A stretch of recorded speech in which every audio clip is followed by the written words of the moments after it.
تو یہ تین جو بڑی چیزیں ہیں ڈیولپمنٹس ہو رہی ہیں، ان کی وجہ سے مجھے لگتا ہے کہ یہ حکومت ایک بار پھر پی ٹی آئی کے کارکنوں کو منتشر کرنے کے لیے، انہیں الجھن کا شکار کرنے کے لیے، ان کو ڈیوائڈ کرنے کے لیے یہ سارے حربے استعمال کر رہی ہے، کیونکہ شروع دن سے اسٹیبلشمنٹ نے اور اس حکومت نے پی ٹی آئی کے اندر دو کیمپس کو باقاعدہ پروموٹ کیا، جن میں سے ایک وہ تھے جو مذاکرات کے حامی تھے اور ایک وہ تھے جو مذاکرات کے خلاف تھے۔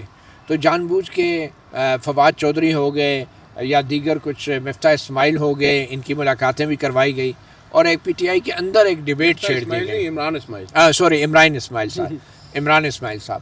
تو دیکھیں، ایک طرف سے تو پی ٹی آئی کے کارکنوں کو شدید دباؤ میں لایا گیا، پی ٹی آئی کی قیادت کو دباؤ میں لایا گیا، اور دوسری طرف سے مذاکرات کی بات کی گئی، تو جو پی ٹی آئی کی قیادت دباؤ میں تھی وہ آٹومیٹیکلی مذاکرات کے حق والے کیمپ میں چلی گئی، کیونکہ وہ بھی تنگ آ چکے ہیں، آخر 2 سال سے زائد کا عرصہ ہو گیا ہے، تو وہ بھی مذاکرات کے حق میں بہت سے لوگ اب بات کرتے ہیں، اور پھر یہاں تک بھی پروپیگنڈا یا تاثر دیا جاتا ہے کہ شاید پی ٹی آئی کے اندر اب عمران خان کی جو پالیسیاں ہیں ان پہ بھی تنقید ہو رہی ہیں، اور پھر آپ کچھ لوگ تو تسلسل کے ساتھ یہ تاثر دینے کی کوشش کر رہے ہیں کہ شاید جو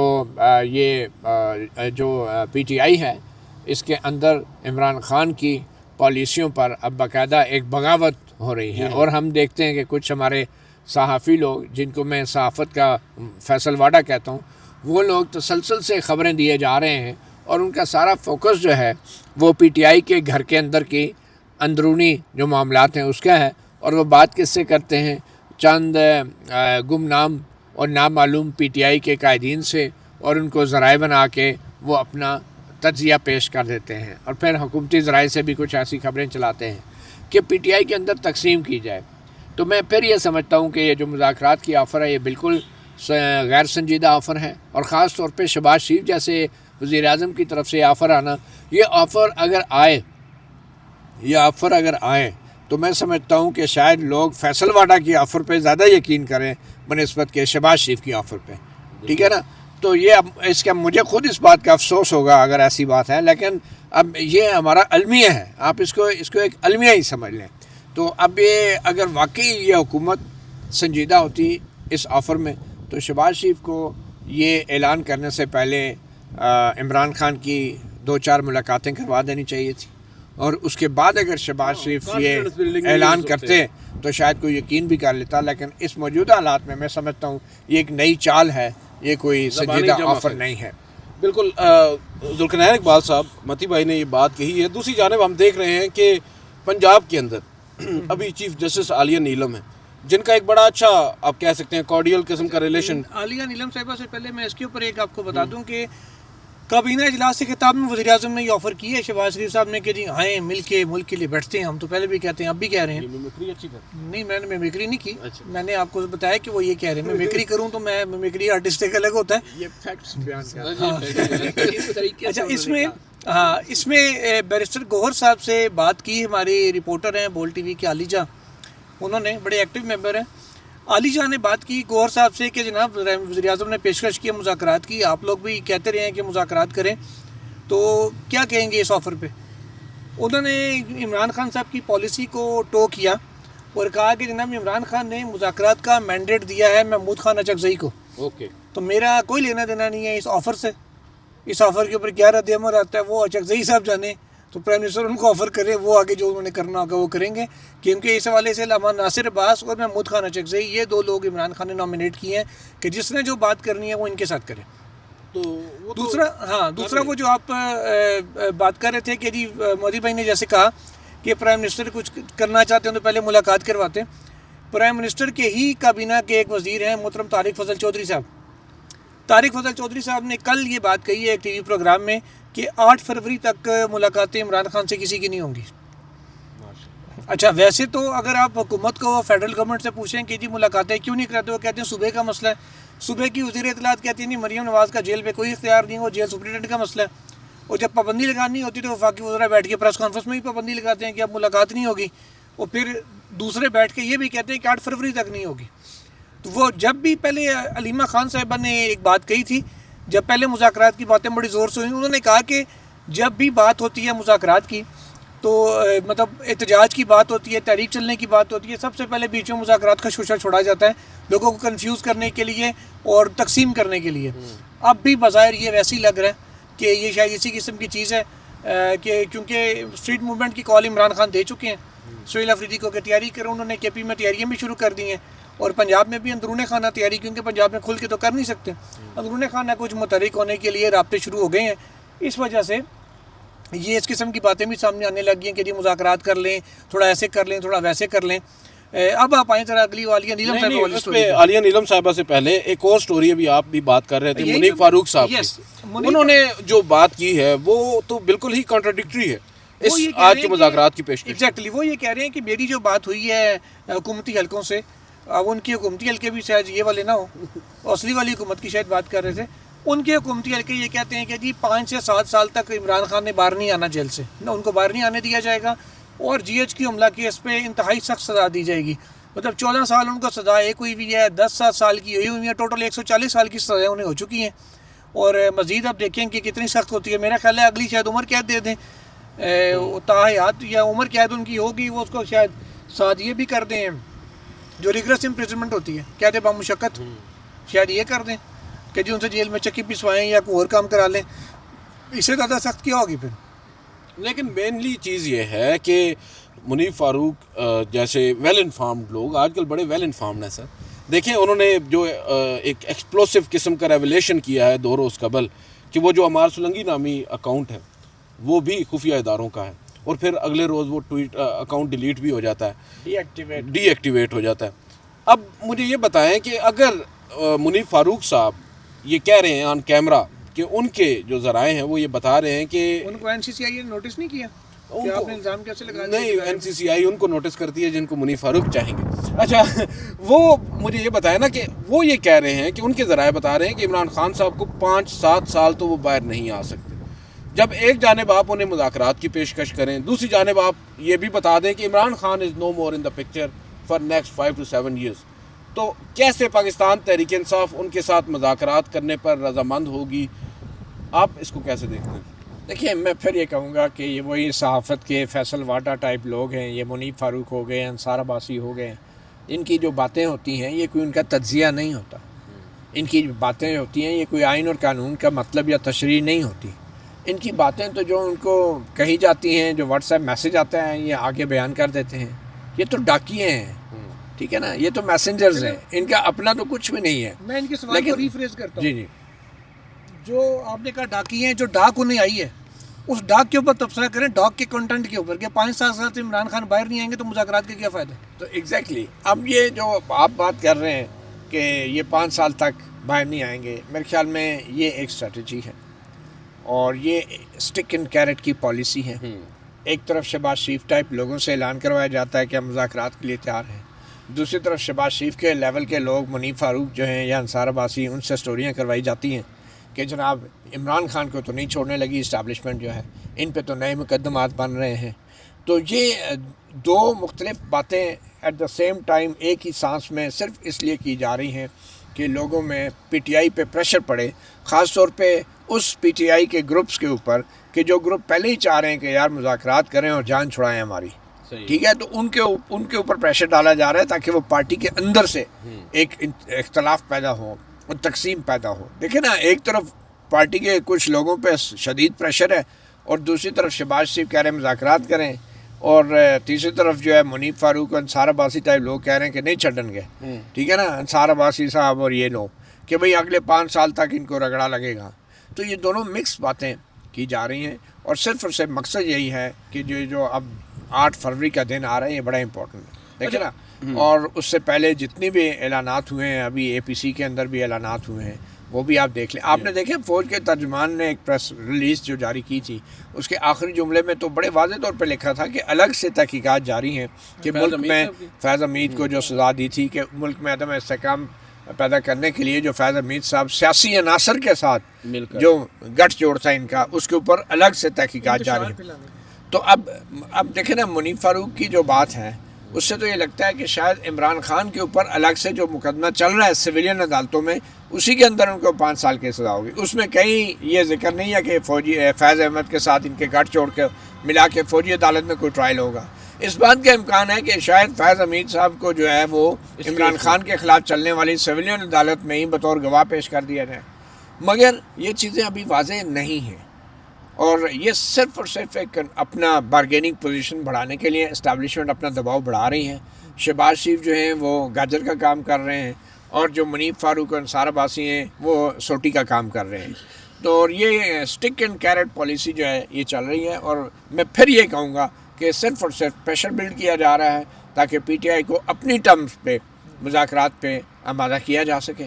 اور یہ جو کہا جا رہا ہے کہ 8 فروری سے پہلے، یہ ایک تاثر یہ دیا جا رہا ہے کہ اگر آپ لوگ 8 فروری کی تیاری کر رہے ہیں یہ سوچ کے کہ ہم اس سے پہلے کوئی کنسیڈ کر لیں گے تو ہم آپ کی بات نہیں مطلب اپنا ہاتھ اوپر ہی رکھنا ہے مقصد ہے. تو یہ ساری جو باتیں کے حوالے سے کہا جا رہا ہے کہ جو اسٹریٹ موومنٹ کا بعد جو احتجاج کی کال ہے وہ شاید 8 فروری کے دن ہی عمران خان صاحب نے. اب یہ دیکھیں نا، میں یہ کہہ رہا ہوں کہ یہ جب سے 8 فروری کا اعلان ہوا ہے تو اس کے بعد سے یہ تھوڑا سا اسٹیبلشمنٹ عمران خان صاحب کے لیے اپنا کار شو آف دینا کر بھی رہے ہیں. اتنا آسان نہیں ہے نا. دیکھیں ان سے جب ملاقات ہی نہیں ہوگی، سر جب آپ نے ان کو سزائیں دلوانی ہیں تو پھر کیس چلانے بھی سزائیں ہوں گی نا. سزائیں تو آلریڈی بہت ہو چکی ہیں نا، بعد میں دے دیں گے 8 فروری کے بعد. دیکھیں پہلے بھی تو بڑے عرصے کے بعد ہوئی ہے، آلریڈی وہ جیل میں ہے. لاسٹلی ایک چیز بڑی امپورٹنٹ ہے، وہ آپ ہائی کورٹ کی چیف ہاں اس کے حوالے سے ذرا بتائیے گا وہ ان کو کیا ہوا ہے. ہم نے دیکھا تھا بڑا اچھا ان کا ایک کارڈیل ریلیشن شپ ہے آپس میں. مریم نواز صاحبہ بڑا لائک کرتی ہیں عالیہ نیلم صاحبہ کو.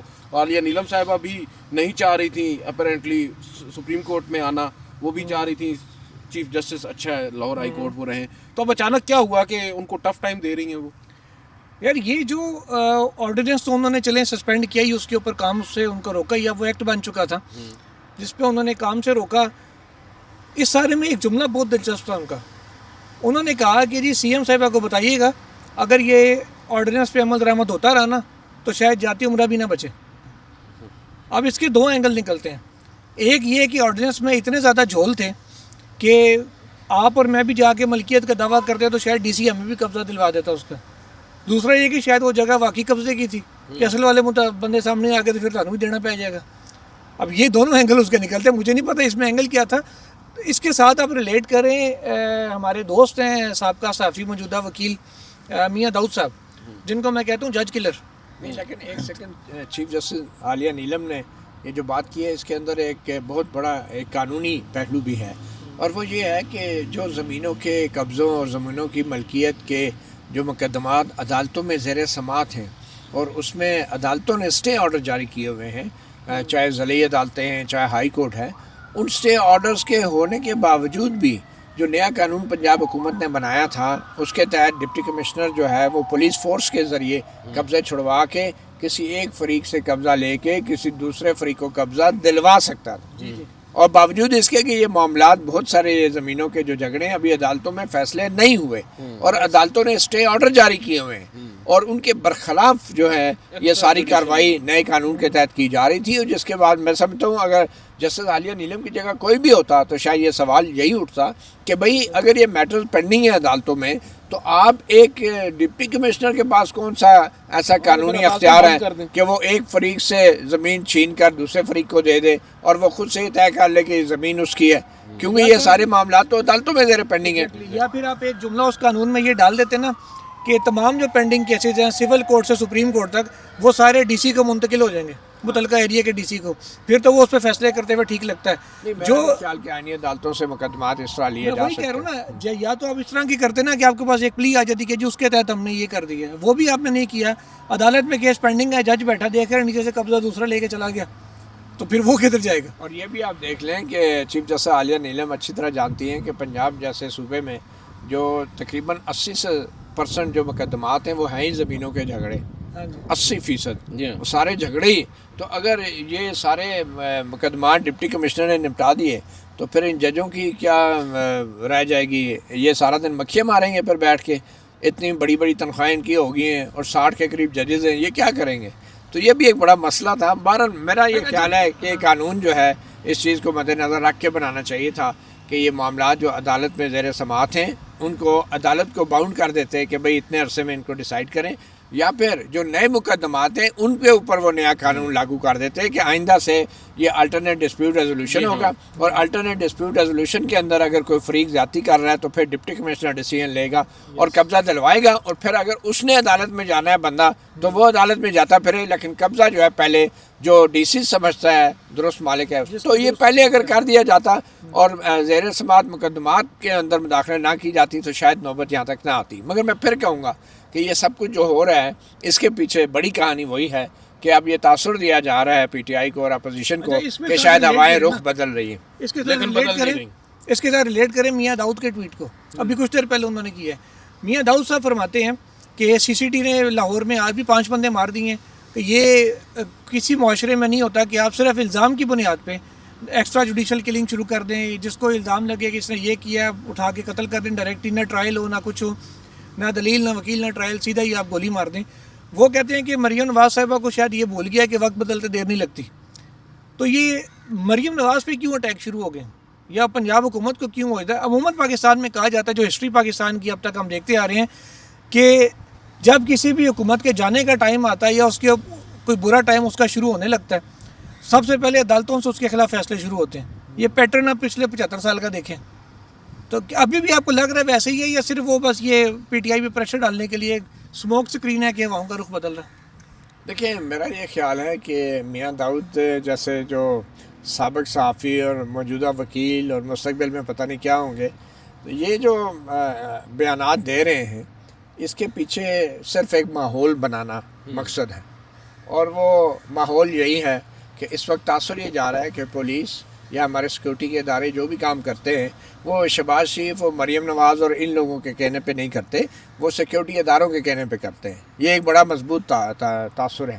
حتیٰ کہ خیبر پختونخوا کے اندر جو بڑے بڑے آپریشنز ہیں اس کے اندر بھی آپ دیکھتے ہوں گے کہ جو پولیس ہے اور جو سیکورٹی کے ادارے ہیں وہ کوئی چیف منسٹر کے احکامات کے اوپر یہ بڑے آپریشن نہیں ہوتے، وہاں پہ بھی ان آپریشنز کو انٹیلیجنس بیسڈ آپریشن کہا جاتا ہے، اور جس کی انٹیلیجنس ہوتی ہے آپریشن بھی انہی کا ہوتا ہے، اور پھر خیبر پختونخوا کی پولیس بھی استعمال ہوتی ہے۔ تو یہ جو ایک تاثر تھا، اس تاثر کو زائل کرنے کے لیے پہلی دفعہ جو سی سی ڈی ہے، جس کو میں کنٹرولڈ کرائم ڈپارٹمنٹ کہتا ہوں، حالانکہ یہ کرائم کنٹرول ڈپارٹمنٹ ہے، تو یہ کنٹرولڈ کرائم ڈپارٹمنٹ نے جو بندے مارنا شروع کیے ہیں اس کے اندر بھی یہ ایک بڑا مضبوط تاثر تھا کہ یہ کام جو ہے مریم نواز کے لیول کے سیاستدانوں کا نہیں ہے ہو سکتا، اس کے پیچھے اسٹیبلشمنٹ ہے، اس کے پیچھے سیکورٹی کے ادارے ہیں، اس کے پیچھے جو پولیس کے اندر جو اسٹیبلشمنٹ کے بڑے افسران ہیں وہ ہیں، اور وہ ایک خوف کی فضا قائم کر رہے ہیں۔ اور یہ ایک اسٹریٹجی تھی، یہ ہمیں ماننا پڑے گا، لیکن یہ اسٹریٹجی کیا مریم نواز کی تھی؟ میں نہیں مانتا۔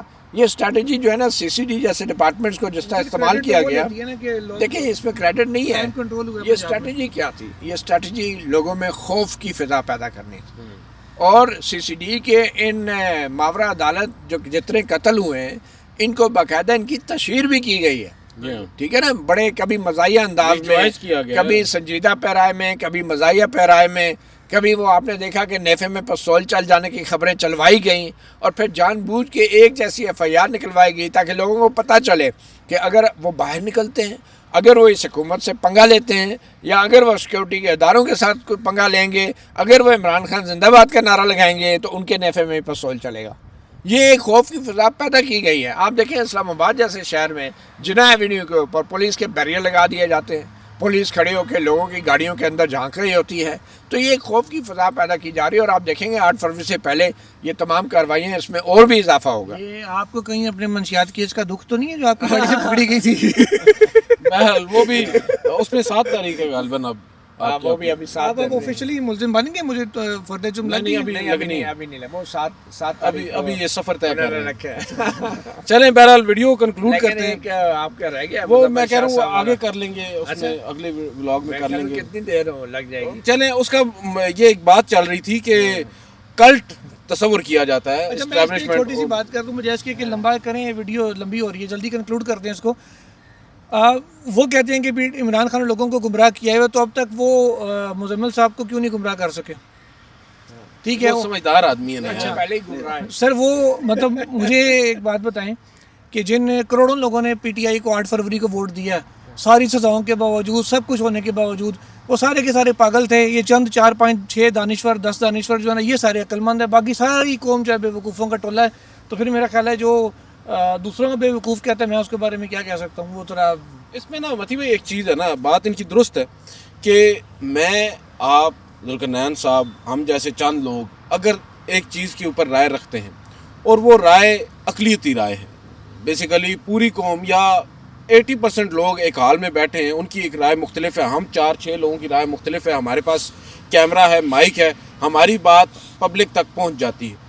اب ہم 8 لوگ باوجود اس کے کہ ہم ڈائسینٹ پر ہیں, ہمارے پاس اکثریت نہیں ہے, ہم کیسے یہ کہہ سکتے ہیں کہ بھائی یہ جو 80 لوگ ہیں ان کی رائے غلط ہے, یہ لوگ گمراہ ہیں؟ اصل میں تو ہم ہی 8 لوگ ہیں جو سمجھدار ہیں, جو سمجھتے ہیں تمام تر چیزوں کو, جو اصل گیم ہے اس کو سمجھتے ہیں. اور عمران خان صاحب کی اس گیم کو بظاہر مزمل صاحب اور ان جیسے بہت سارے جو لوگ ہیں, قابل لوگ ہیں, یہ سمجھ چکے ہیں کہ وہ ایک کلٹ انہوں نے بنا دیا ہے اور اس کلٹ کو اب ختم کرنا ہے, اور یہی سوچ ہماری اسٹیبلشمنٹ کی ہے اور حکومت کی ہے.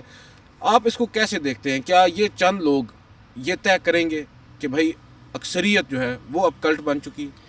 عدیل, پہلی بات تو یہ ہے کہ ہمارے معاشرے کے اندر جو چرب زبان, بد دیانت دانشور ہوتے ہیں وہ بڑی آسانی سے اپنا بیانیہ بھی بدل لیتے ہیں, بڑی آسانی سے دونوں فریقین جو ہیں ان کے دلائل بھی پیش کر لیتے ہیں, اور یہ ایک اچھے وکیل کی بھی نشانی ہوتی ہے. اور مگر اس میں ایک چیز ہم بھول جاتے ہیں کہ جب ہم کسی کو کلٹ کہہ رہے ہوتے ہیں تو ہم یہ تسلیم کر رہے ہوتے ہیں کہ اس کی جو فالوئنگ ہے, اس کی جو بیانیہ ہے وہ طاقتور ہے, وہ مقبول ہے, وہ مضبوط ہے.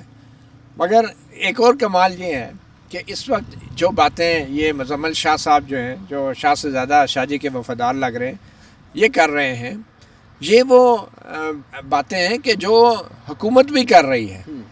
ٹھیک ہے, یہ وہ باتیں ہیں کہ جو اسٹیبلشمنٹ کر رہی ہے, یہ وہ باتیں ہیں جو یہ جو حکمران اطاعت کی دیگر جماعتیں وہ کر رہی ہیں کہ یہ تو جی کلٹ ہو گیا ہے.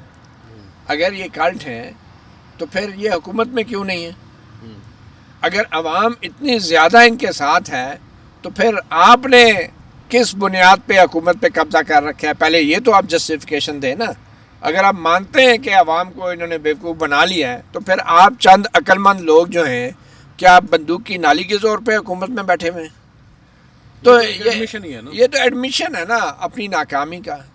اپنے ان کو چاہیے کہ یہ کلٹ کرنے کی بجائے آپ اپنے آپ کو you should come out clean. آپ بتائیں کہ آپ کس مینڈیٹ کے ساتھ بیٹھے ہیں. اس کلٹ کا تو دعویٰ ہے نا کہ جی ہمارے فارم 45 نہیں, یہ فارم 47 کی حکومت ہے. ٹھیک ہے, تو آپ اس کو غلط ثابت کریں. آپ کے لیے کیا مشکل ہے؟ آپ نے ہائی کورٹ اور سپریم کورٹ تک سارے ججوں کو فکس کر لیا ہے, آپ سے الیکشن ٹریبونل نہیں فکس ہوتے. آج تک الیکشن ٹریبونل میں جو پینڈنگ 2 سال سے معاملہ اوپر چلا گیا ہے, الیکشن کا دوسرا سال ہونے والا ہے 8 فروری کا, آپ سے الیکشن ٹریبونل کے فیصلے نہیں ہوئے. ابھی تک نواز شریف کے اوپر جو مقدمہ ہے لاہور میں الیکشن ٹریبونل میں, اس کا فیصلہ نہیں ہوا. ایون کہ نواز شریف کا اپنا جو مانسہرہ میں آ رہے ہیں اس کا فیصلہ ابھی تک نہیں ہوا. یہ اسلام آباد کے 3 حلقوں کے فیصلے نہیں ہوئے. آپ کے لیے کیا مشکل ہے؟